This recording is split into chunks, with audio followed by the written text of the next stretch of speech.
The 13th annual Edelman Trust Barometer finds a slight increase in trust around the world. Trust's rise was most profound in the United States, France, and Germany. But while trust is up, its roots are shallow. Only small margins have intense trust of government, business, media, and NGOs. And not all institutions are trusted equally, with 16 out of 26 markets trusting business over government. The largest gaps in trust between business and government are found in Latin America, where Mexico, Brazil and Argentina have over 30-point differentials between the two institutions. South Korea is the only country to possess a pro-government sentiment larger than 10 points. While institutions experienced a rise in trust, industry's trust levels are fairly flat. Technology remains the most trusted industry in all markets. By contrast, banks and financial services are the least trusted industries.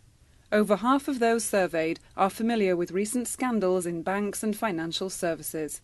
Of those familiar with banking and finance scandals, 6 out of 10 believe the causes are behavioural, with culture and corruption as the leading factors.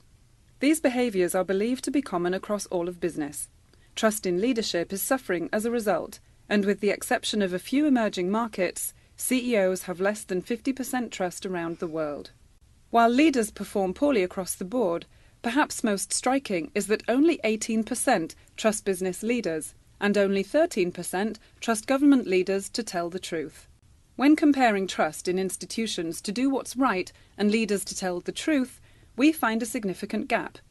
Ultimately, the 13th annual Edelman Trust Barometer shows a crisis of leadership. The crisis of leadership calls for a new model of influence.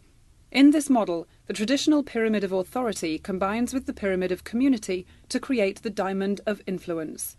While business leaders still communicate from the top down, social activists, action consumers, and employees are speaking up and out, engaging in peer-to-peer dialogue, and are changing the conversation. Influence and authority have moved from the few to the many. Today's world requires a new approach to build and maintain trust. We call this approach inclusive management, where leaders set and share their vision, enlist their community, listen and adapt to feedback, and act accordingly.